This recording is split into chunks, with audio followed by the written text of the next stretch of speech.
Sarah of Virginia, a young enslaved woman in Danville, served in silence on Christmas Eve, 1851. Inside the Bertram plantation house, the night carried an air of festivity. The great halls shimmered with candlelight, garlands of pine hung across doorways, and polished silver reflected the glow of a family preparing to feast. Augustus Bertram, the master, sat proudly at the head of the table. His two sons laughed, their voices rising above the clinking of glasses, blind to the storm that gathered not in the sky but within their servants' quiet. Gaze. Sarah moved through the room like a shadow. She carried platters, poured wine, cleared dishes, all with the precision of a practiced hand. Yet behind her calm, a fire was already alive. Every step she took brought her closer to a decision that would shatter the night forever. The walls of the house seemed to listen as she passed. The decorated tree in the corner stood tall, its ornaments trembling with each draught of winter wind. Outside, frost coated the fields. Inside, warmth spread across the hearth. And in that warmth, Sarah's silence deepened, sharp as a blade. Then came the act. Flame touched timber, sparked cloth, climbed swiftly with merciless hunger. The music of celebration turned to screams. Smoke thickened the corridors, swallowing laughter, swallowing legacy. Augustus and his sons were trapped within the inferno they once believed was their fortress. What drove Sarah? Vengeance for years, unspoken. Madness born of chains. Or something more profound. The fire does not answer. It only consumes. The Bertram plantation, built in 1792, stood with tall white pillars that gleamed beneath the Virginia sun. To the passerby, it looked eternal, a monument of southern wealth and permanence. Yet within its walls, rot had already taken root. The silence that lingered there was not peace, but pressure, an oppressive stillness that weighed upon every soul forced to endure it. At its center was Augustus Bertram, a man of rigid cruelty. His presence filled the corridors as surely as the heavy scent of tobacco drifting from his study. His voice was measured, sharp, and final. His gaze unyielding. In his hands, order became another name for domination. That silence, the silence he demanded, was itself a weapon. Beyond the polished steps of the veranda stretched the fields. Rows of tobacco and corn rippled under the sun, tended by hands that bore the burden of generations. Every hour of labor echoed with exhaustion. Whispers between workers died quickly, swallowed by the same silence that haunted the house. The fields bent to his will as much as the people within them. Inside, the order seemed pristine. Floors gleamed, candles stood in perfect rows, furniture polished to reflect light. But beneath that veneer was cruelty. Every polished surface masked command. Every quiet room carried the weight of unspoken suffering. The plantation itself became more than wood and stone. It was a living character. Its walls contained the echoes of power and the concealed scars of violence. Grand to the eye, decayed to the heart, the Bertram estate was a fortress of wealth, sustained by silence. It was here that Sarah moved, unseen yet always watching. It was here the stillness pressed hardest. And it was here that silence, once a cage, would become the stage for fire. Sarah, a child of 9, was brought to the Bertram estate in chains. An iron collar hung heavy around her neck, its weight announcing ownership before she could speak her own name. She had been torn from her mother's arms, severed from the only protection she had ever known. That first night in Danville, she learned that silence was the only language permitted, and obedience the only shield against punishment. her childhood dissolved into service. Days began before dawn, hands scrubbing, feet moving without pause, her voice locked away. The corridors of the grand house became her school. Each order from Augustus Bertram, each demand from the overseer, carved into her the habits of submission. Yet behind her quiet eyes lived a wound that never healed, the memory of a mother's cry fading into distance. At 13, Sarah's role shifted. Catherine Bertram, the mistress of the house, was laid in the ground, leaving behind twin sons, William and Jonathan. Sarah was assigned to them, not as a sister or equal, but as both servant and substitute mother. She soothed their cries, carried their food, washed their clothes. She was the unseen shadow that kept their small world intact, but the bond came laced with cruelty. The twins grew in privilege, Sarah in chains. What began as innocent dependence hardened into arrogance. William's sharp tongue cut at her dignity. Jonathan's mocking laughter bruised what little childhood she had left. Each day, the line widened. She, the enslaved caretaker, they, the heirs of the house that owned her. The cruel irony lingered. Sarah, who had nurtured them with unwilling devotion, became their target. The boys she once cradled in her arms would rise to embody the same system that had stolen her childhood, and within that irony, the seed of her revenge began to take root. Sarah, the enslaved girl who once carried William and Jonathan in her arms, lived long enough to see them grow into men shaped by their father's shadow. Augustus Bertram stood at the head of the estate, not as a man loved, but as a master obeyed through fear. His voice carried the weight of command, his posture stiff as the white pillars of his house. Respect was never granted to him, it was forced, extracted from every bowed head and silenced tongue. William, the elder son, took that lesson into his own body. He grew broad, his frame heavy with strength, his temper quick to ignite. He despised hesitation, mocked gentleness, and mistook violence for authority. His cruelty was blunt, the kind that left bruises and broken tools in its wake. When William entered a room, even laughter fell quiet, as if the walls themselves braced for impact. Jonathan, the younger, carried cruelty differently. He was leaner, quieter, and far more deliberate. Where William struck without thought, Jonathan planned. His words wounded more than his fists. He read people like ledgers, knowing where to press and when to cut. For him, power meant control, the slow turning of screws until his victim bent beneath the pressure. Sarah watched the two brothers from within the household, close enough to see every flaw they tried to hide. She served them food, washed their clothes, stood silent as their arrogance hardened into entitlement.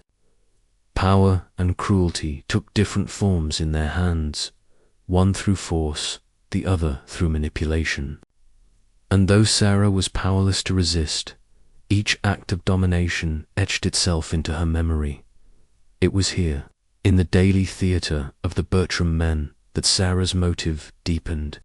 She had witnessed cruelty's many faces, and she carried them all like the enslaved girl in Danville who would one day burn the Bertram estate, reached her breaking point not through her own suffering alone, but through the cruelty she was forced to witness. On a winter morning, a boy named Elias was dragged to the whipping post. His crime was nothing more than stealing molasses, a sweetness he would never taste again. Augustus ordered 37 lashes. Each strike split the air, then the boy's back, until flesh turned raw and blood stained the snow beneath his feet. Sarah stood nearby, hands trembling, forced to carry water to wash the wounds that no water could cleanse. Soon after came Emily, a young girl who had left the house whole and returned shattered. Her silence told a story the walls already knew, ends that took without asking, of nights that left scars no daylight could reveal. Emily's steps faltered, her eyes vacant, her body carrying the evidence of a violence the plantation hid but never punished. Sarah saw her collapse in the kitchen doorway. A child returned as a broken vessel. These were not isolated acts. They were the rhythm of Bertram life, cruelty repeated until it became law. Sarah, bound to the household, bore witness to them all. She washed the blood from Ilias's shirt. She helped lift Emily from the dirt. She swallowed every scream that rose in her throat. Her silence stretched tighter with each passing day. But silence does not stay silent forever. One evening, while helping Mabel prepare supper, Sarah's voice finally broke the stillness. She whispered, steady and clear, "I see them clearer now." It was not a cry of despair. It was recognition, the quiet formation of vengeance. Born from a patience pushed too far, Sarah, the enslaved woman in Danville who would burn the Bertram estate on Christmas Eve, prepared for her vengeance with a quiet ritual that no one saw. From beneath a loose board in her quarters, she drew a cedar box worn smooth by years of concealment. Inside lay small handmade dolls, stitched from scraps of cloth and bound with thread, each one fashioned in likeness of the Bertrams. Augustus, William, Jonathan, faces of power reduced to fragile figures. She wrapped them in ash-stained linen, their forms darkened by soot, their weight carrying the memory of all who had suffered under that roof. Her movements were precise, as if rehearsed countless times in silence. She laid the dolls in careful order, not with rage, but with a calm that came from years of watching, waiting, and enduring. They were not toys, not charms, but vessels of her grief, embodiments of lives broken and voices silenced. Each fold of fabric was a reckoning, each knot of thread a memory stitched into defiance. When the house grew quiet, Sarah began her work. She moved through the corridors like a shadow, her presence invisible to those who considered her nothing more than a servant. In her hands she carried a small flask of oil. With steady fingers she traced its sheen across door frames, along wooden beams, beneath the dining table where laughter had so often echoed at the expense of her pain. The liquid glistened faintly, a hidden map of fire waiting for its spark. There was no frenzy, no hesitation, only control. Sarah was performing her last act of service, but not for the Bertrams. For herself, for Elias, for Emily, for every ghost that lingered in those walls. The dolls lay waiting, the oil spread. The silence complete Sarah, the enslaved house servant in Danville, who would burn the Bertram estate on Christmas Eve of 1851. Moved with a precision that belied the storm outside. Snow pressed against the windows in a furious drift, yet within the house firelight flickered warm across polished wood and heavy drapes.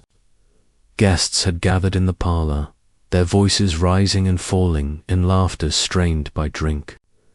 The Bertram twins quarreled in hushed tones by the stairwell, their words sharp, their pride brittle. Augustus sat apart in his chair, silent, a glass of brandy untouched in his hand, his eyes lost in the glow of the hearth. Sarah moved among them, bearing trays of food, her steps quiet, her face unreadable. She watched, served, and waited. Each movement brought her closer to the moment she had prepared for in secret. Outside, the storm howled. Inside, oblivion reigned.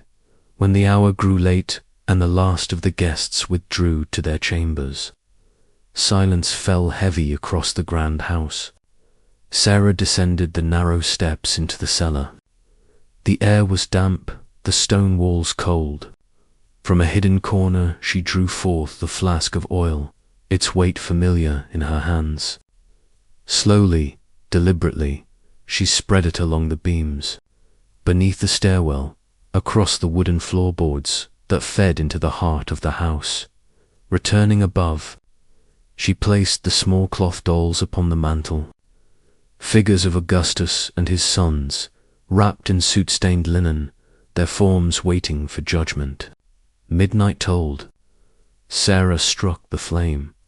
The fire leaped, seized the oil, and climbed with furious hunger. Within minutes, the Bertram estate glowed like a pyre against the snow.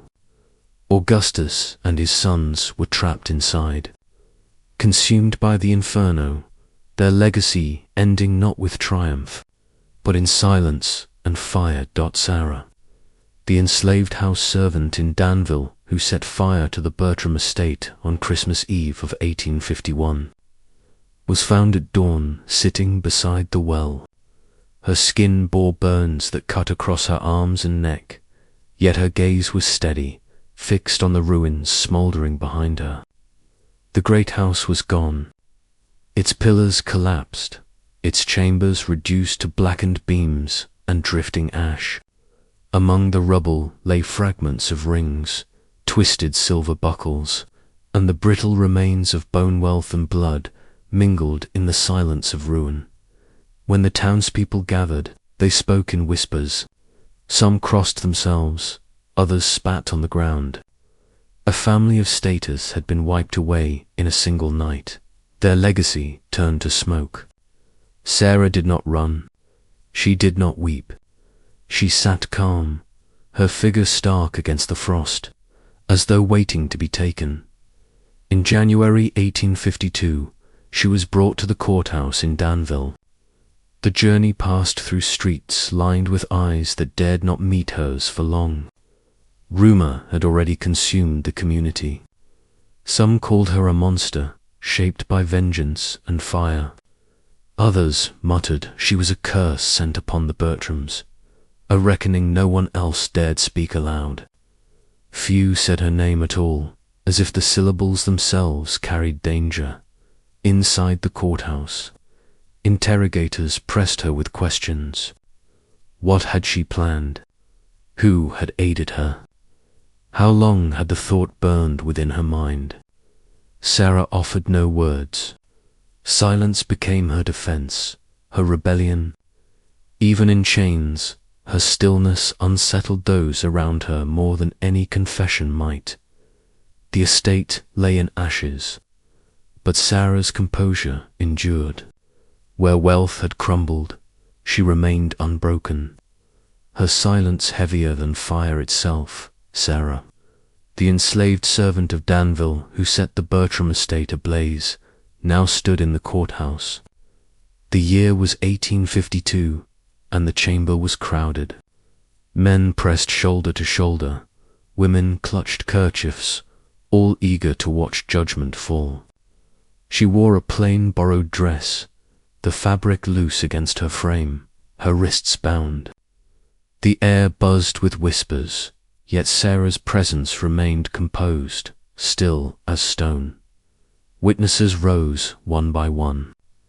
They recalled her silence, her steady eyes, the way she had sat beside the well as the house burned behind her. Their words painted her less as frantic criminal, more as something unnervingly controlled. When the judge demanded her own testimony, Sarah lifted her voice only once. She said it was a clean Christmas, nothing further. The sentence was swift. Death by hanging. The date fixed. The courthouse murmured with approval, though unease lingered beneath the surface. For in her few words and measured silence, Sarah had unsettled the very order they thought secure, but the law's final claim never arrived. Days before her execution, fire erupted in the jail's stable. Horses screamed, timbers collapsed, smoke rolled into the night. In the chaos, Sarah disappeared. Guards searched the cells, the yard, the riverbanks beyond town. No trace remained. Rumors spread like ash on the wind. Some swore she had drowned in the Don River, carried off unseen.